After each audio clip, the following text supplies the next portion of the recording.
네, 안녕하세요. 외국어에 미친 자 책 쓰는 용쌤입니다. 이전에 일본어에 대한 성장법에 대해서 말씀을 드렸었는데, 일본어는 한국어와 어순이 같죠. 그래서 오늘은 영어나 독일어, 스페인어와 같이 한국어와는 어순이 조금 다른 언어에 대해서 말씀을 드리려고 합니다.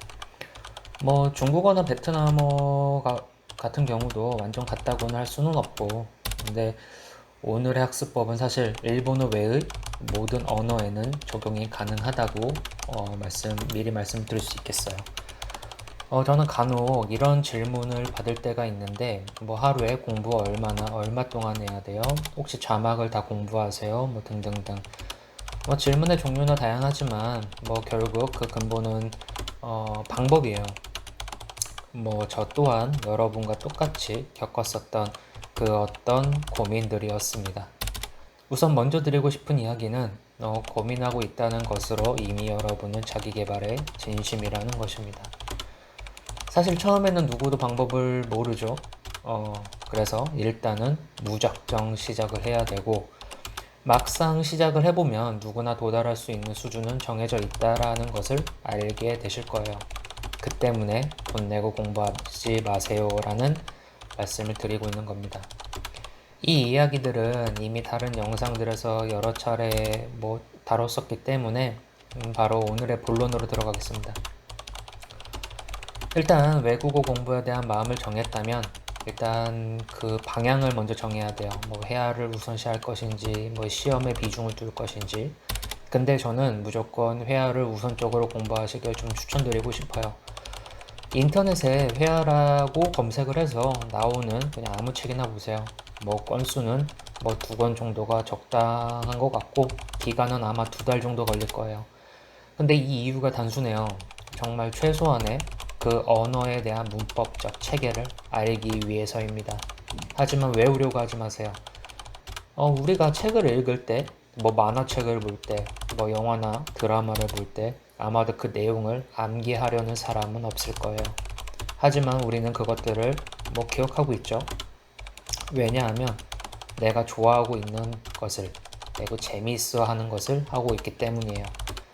간단한 질문으로 하루에 단어 100개를 외웠다고 가정해 보겠습니다. 과연 그중 얼마나 우리가 실제로 사용을 하고 있을까요?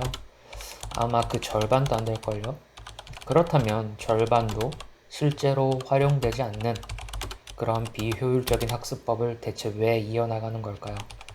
재미없는 공부법으로 억지로 하면서 그 효율을 끌어올리려고 노력하지 마세요. 스스로를 괴롭히는 것입니다.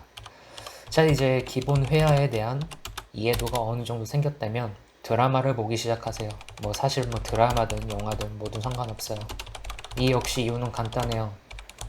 그 원어민들의 말의 호흡, 억양 등에 대해서 익숙해지기 위해서입니다. 하지만 드라마나 영화를 보시면 처음에는 잘 안 들릴 거예요.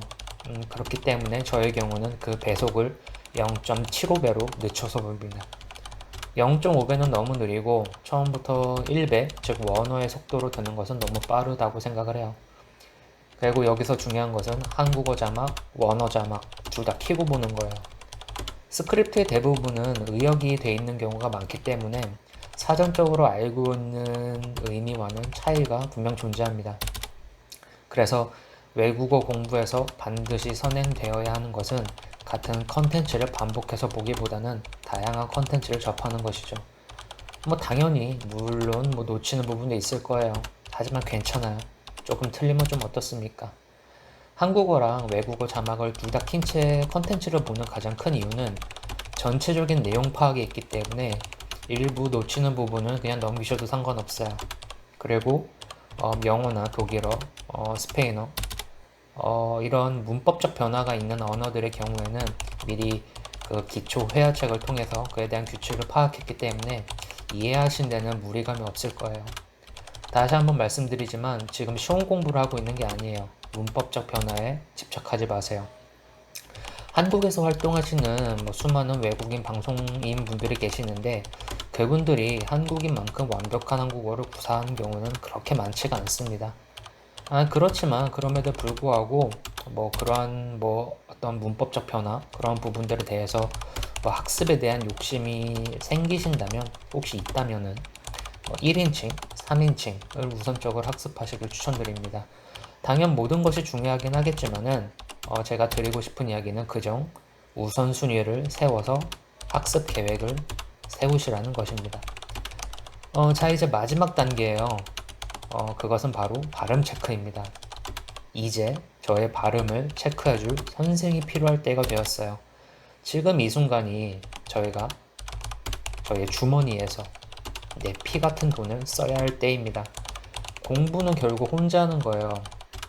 이제 지금까지 공부하고 정리했던 것들에 대해서 선생이라는 조력자를 통해 나의 그지 같은 발음을 원어민의 발음으로 교정받을 수 있도록 합니다. 아마 여기까지 걸리는 기간이 반년이 안 걸릴 거예요. 그리고 저는 항상 자기 개발을 하려는 주변 사람들에게 이런 식으로 이야기를 해요. 만약 자기 개발을 하고 싶다면 최소 6개월, 길게는 1년 이상이 걸리는 분야에 뛰어들라고. 그 이유는 쉬운 노력은 누구나 할 수 있지만 일정 수준 이상의 노력은 절대 그렇지 않기 때문입니다. 아무리 좋은 조력자가 옆에 있어도 스스로 성장하고 싶은 마음이 없으면 그 실력은 늘지 않아요. 언제나 실패를 통해 재능과 능력을 찾는 법이죠. 실수가 없다면 무엇을 개선해야 할지 어떻게 할 수 있을까요? 상처 입은 조개가 진주를 만드는 것입니다. 그럼 저는 오늘도 또 수많은 실수를 하고 그것들을 개선해 나가겠습니다. 오늘도 시청해 주셔서 감사드리고 여러분도 열공하십시오. 외국어에 미친 자 책 쓰는 용쌤이었습니다.